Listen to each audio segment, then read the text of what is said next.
The rain had been falling for 6 days straight. Master Chief Petty Officer Dax Mercer hadn't slept in 32 hours when his satellite phone screamed at 0347. He was already awake. He almost always was. Sitting at the edge of his bunk in the forward operating base outside Hattiesburg, Mississippi, cleaning a suppressor he didn't need to clean. It was habit. The kind of habit that kept men like him alive. He grabbed the phone on the second ring. Mercer. The voice on the other end was clipped, male, and doing a poor job of hiding its fear. Master Chief, this is Deputy Director Alan Pruitt, FBI Liaison to JSOC. We have a missing agent. Special Agent Renata Voss. She went dark 41 hours ago in the Bogue Chitto National Wildlife Refuge.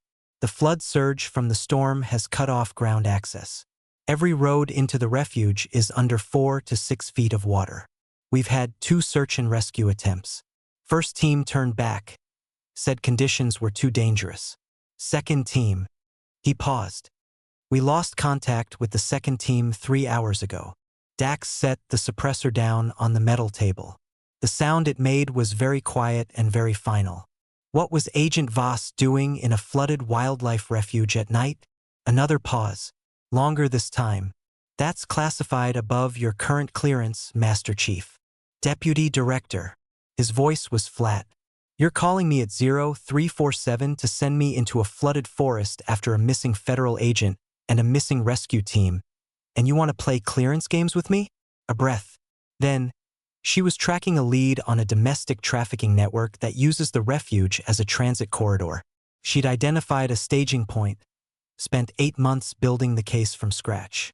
She went in alone to confirm coordinates before the bust.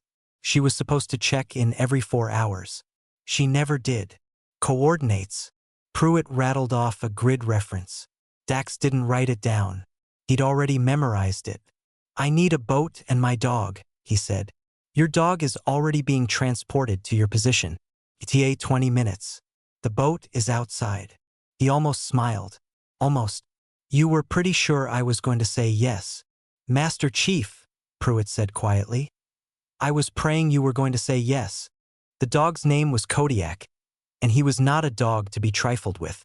94 pounds of Belgian Malinois, with a black muzzle and amber eyes that seemed to process information faster than most humans Dax had ever worked with.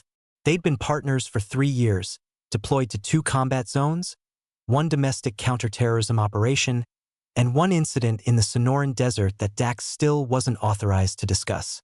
Kodiak had saved his life twice. Dax had saved Kodiak's once, pulling him out of a burning vehicle in Kandahar with one hand while returning fire with the other. When the handler's truck pulled up and Kodiak bounded out, the dog went straight to Dax, pressing his big head against Dax's thigh for exactly 2 seconds, their version of a greeting, and then he was alert, scanning the tree line, ears rotating like radar dishes. Yeah, Dax said quietly, scratching behind the dog's ear. I know. It's a bad one. The boat was a flat-bottomed aluminum skiff with a quiet electric trolling motor. Perfect for moving through flooded timber without announcing yourself. Dax loaded it methodically. Dry bag with emergency medical kit, 2 changes of clothes sealed in plastic, bolt cutters, a coil of 550 cord night vision binoculars, his 45 Hong Kong dollars in a waterproof holster, and a suppressed 416 Hong Kong dollars broken down in a hard case. He didn't know what he was walking into. He never packed like he knew what he was walking into. Kodiak wore his tactical harness, a custom-fitted vest with a GPS tracker, a small light panel that could be activated remotely, and a GoPro mounted at shoulder level. He sat perfectly still while Dax ran the final check, tail making 1 slow, controlled sweep across the wet dock. At 0431, they pushed off into the dark. The Bogue Chitto at flood stage was not a forest. It was something that had swallowed a forest. Dax navigated by the map in his head and the faint glow of his night vision monocular, weaving between the tops of cypress trees that jutted from the black water like the fingers of a drowning giant. The flood had erased trails, roads, and every recognizable landmark. What the GPS told him bore almost no relationship to what his eyes could see. He trusted the numbers. He had no choice. The rain had slowed to a heavy mist. Sound carried strangely over water. His motor was nearly silent, but he could hear his own breathing, the drip of water from branches overhead, and somewhere to the northwest, the low gurgling of a current that shouldn't exist this deep in the refuge. Kodiak sat in the bow, perfectly balanced as the skiff moved, his nose working constantly. Dog's brains, Dax knew, were roughly one-third dedicated to processing smell. Where a human saw a flooded forest, Kodiak smelled 100 separate stories. What animals had moved through, what people had touched, what fear had left behind. 20 minutes in, Kodiak's posture changed. It was subtle. A stiffening along the spine, the ears going from relaxed to rigid, the nose dropping slightly. Dax had learned to read that body language the way a sailor reads weather. "What V you got, bud?" The dog didn't look back. He was staring northeast, into a tangle of willows and flooded scrub. Dax cut the motor, let the boat drift. He raised the monocular and scanned the darkness. Nothing moved, but there was something in the water, 40 meters out, half submerged against a fallen oak. He brought the boat around, slow and careful, and as he got closer, his stomach tightened. It was a jacket, navy blue, FBI issue, torn along one shoulder seam, the bright yellow letters across the back still visible even soaked through with floodwater. He reached out and pulled it from the water. No blood, but the zipper was still closed, the collar still fastened. Whoever had been wearing it hadn't taken it off. It had been pulled from them. He held it up for Kodiak to scent. The dog's entire body went electric, quivering, intense, locked on a bearing. He had a direction. The scent trail led north for almost a mile, weaving through timber so dense that Dax had to get out of the boat twice and drag it over submerged brush piles, the black water rising to his thighs, then his hips cold as a blade. He found the second rescue team at 0553. There were 3 of them, county sheriff's deputies pressed into SAR duty. They were alive, which Dax hadn't been sure about. They'd tied their boat to a pine tree and climbed up into it, and they sat in the branches now like frightened birds, soaked to the bone and hollow-eyed with a particular kind of fear that Dax recognized. It was the fear of men who had seen something they couldn't explain. "Master Chief," the oldest one said, when Dax shone his light up at them. His name tag read Delacroix. He was maybe 50, with a gray mustache and the weathered face of a man who'd spent his life outdoors. He looked like he'd aged 10 years in a single night. "Lord Almighty, am I glad to see you. Come down," Dax said. "Tell me what happened." They came down slowly, stiff with cold. Dax gave them the emergency blankets from his dry bag and waited while they stopped shaking enough to speak coherently. Delacroix did the talking. "We were moving northeast about 2 hours after dark. Making good time. We had a last known position for the agent, about 3 clicks from here." He stopped, swallowed. "We heard something in the water. Big. Moving fast, too fast for a current. We put the spotlight on it and—" He shook his head. "And what?" "And it wasn't there." He looked at Dax directly. But it had been there. The water was still moving from it. Something big enough to make a wake. And it was circling us, Master Chief. It did it 3 times. We could hear it, this sound like something breathing, but wrong. Too slow. Too big. One of the younger deputies, a kid who couldn't have been more than 23, spoke up. "It came up under our boat. Lifted it. Just lifted it. Maybe 4 inches off the water, and then set it back down." His voice was barely steady. "That's when we got into the tree." Dax looked at Kodiak. The dog was facing northeast. Still, focused. "You see anything?" Dax asked. "Anything at all?" Delacroix hesitated. "Just for a second. In the spotlight before it went under. I saw. It had eyes.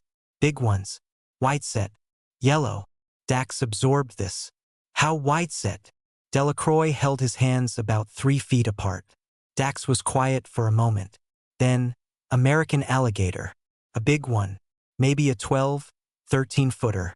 Flood pushed it out of its territory. They get territorial and aggressive in flood conditions. All the normal landmarks are gone. Everything's strange, and they're stressed. He kept his voice level and professional, because panic deputies were no use to anyone. "It's not hunting you. It's warning you. You stay in that tree till first light and then you get back to the road. Do not go north. Understood.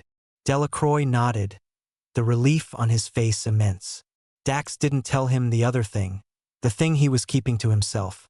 Because 3-foot iset spacing on a gator wasn't 12 feet. Wasn't 13 feet. It was closer to 16. Maybe 17. That was a very, very old animal. One that had been in these waters for decades, that had seen floods come and go, that had learned over a long and successful life that large moving things in its territory were either threats or opportunities. Dax scratched Kodiak's ear and pushed the boat north. He found her at 0641, as the sky was turning the color of old pewter behind the clouds.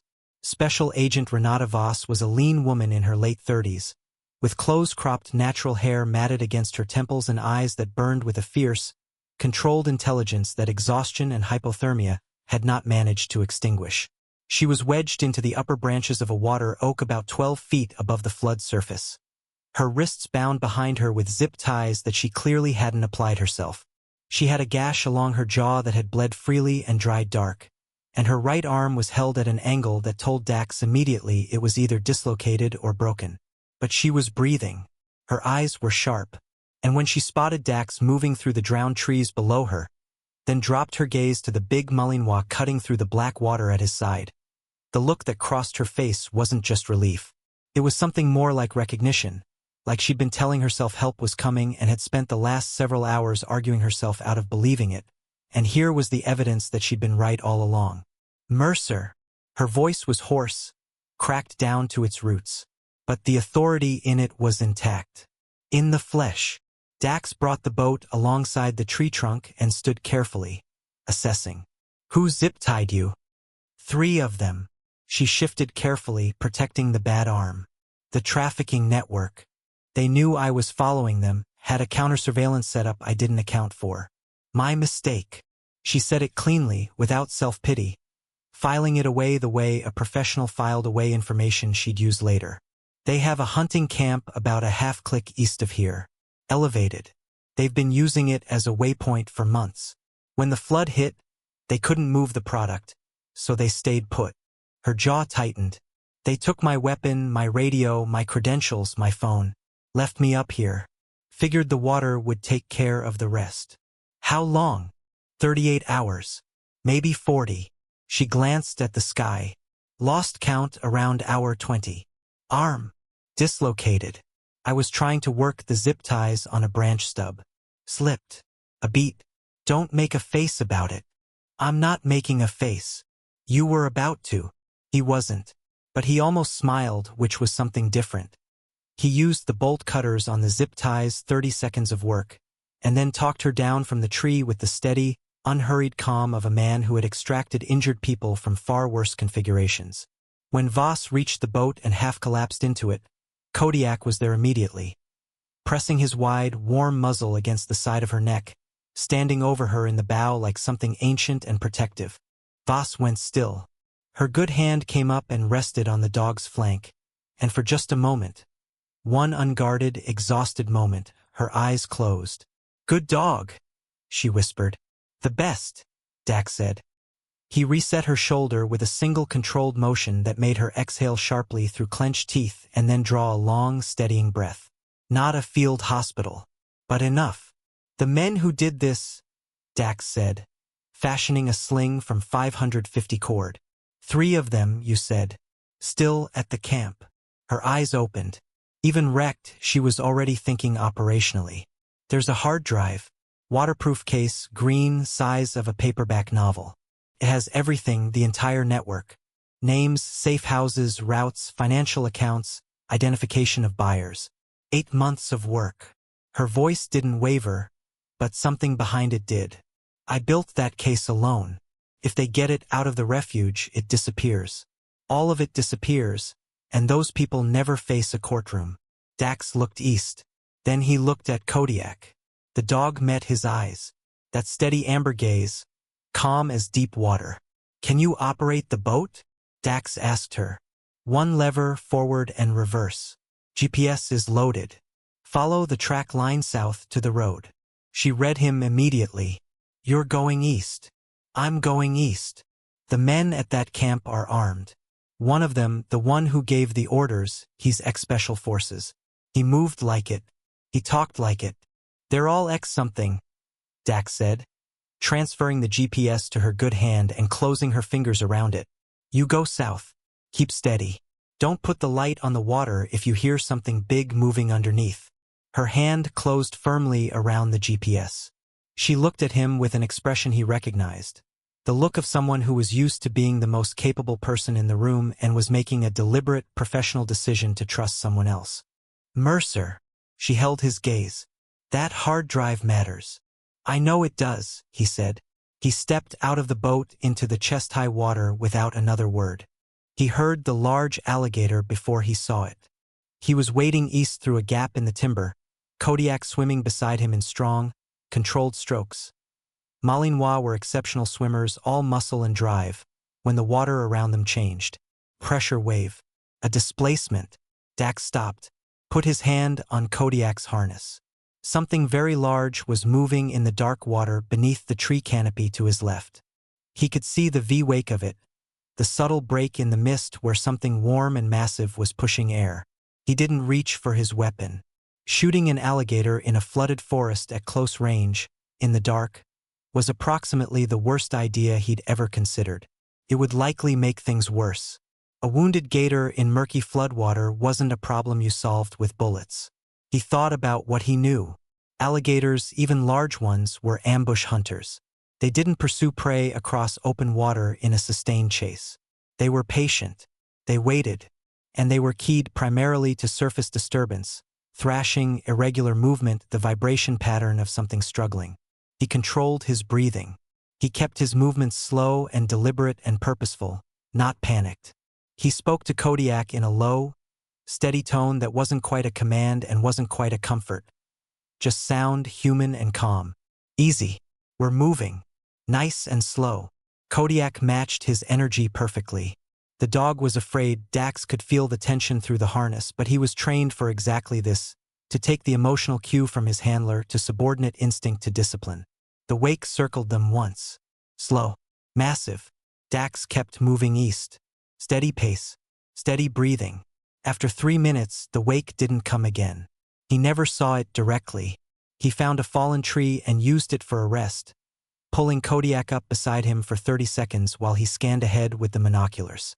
The fire tower was visible now, a dark steel lattice rising above the canopy 300 meters ahead, with a faint amber light burning in the cab at the top. One light, one lamp. 3 men, Voss had said. Dax opened the hard case and assembled the rifle in 90 seconds. He chambered a round and slung it, checked the 45 Hong Kong dollars in its holster, looked at Kodiak, who was watching him with complete attention. Work, Dax said softly. The dog's whole body changed. The loose alertness became something tighter, more purposeful. He understood that word at a level that went beyond training. They went into the dark together. What followed was 40 minutes that Dax would later describe, in his after-action report, as operationally successful with minimal complications, which was the kind of language that took the shape of the truth without filling it in. There were 2 men on the lower platform of the fire tower and 1 in the cab. The 2 on the platform were armed and awake and watching the water below with the edgy, compressed attention of men who knew something large was circling in the dark. They were scared. Scared men made mistakes. Kodiak, deployed from 60 meters out, located and marked the green hard drive case in 4 minutes. It was on a shelf inside an equipment locker on the lower platform, which one of the men had opened and then failed to relock. He signaled its location with a behavior Dax could read from 60 meters in the dark. A low sit, nose pointed direct. The takedown was quiet and efficient and not worth dramatizing in detail. 2 men on the lower platform, disarmed and zip-tied with their own equipment. The man in the cab, the ex-Special Forces one, as it turned out, was more complicated. He came down the ladder with a weapon and the calm, measured confidence of a man who had been in bad situations before and believed he was still the most dangerous thing in them. He was wrong. Kodiak hit him from the side at full speed, taking the gun hand at the wrist with precision that looked almost surgical. The weapon went into the flood water with a splash that echoed through the trees. By the time Dax reached the base of the ladder, it was over. He retrieved the hard drive. He zip-tied all 3 men to the structural steel of the tower's lower platform, 8 feet above current water level, enough to keep them safe from the flood, not enough for comfort, and called in their location on his satellite phone. Federal agents will reach you in approximately 4 hours, he told the ex-Special Forces man, who was looking at him with an expression that had moved from aggression to something more like calculation. The alligator in the water below you is very large.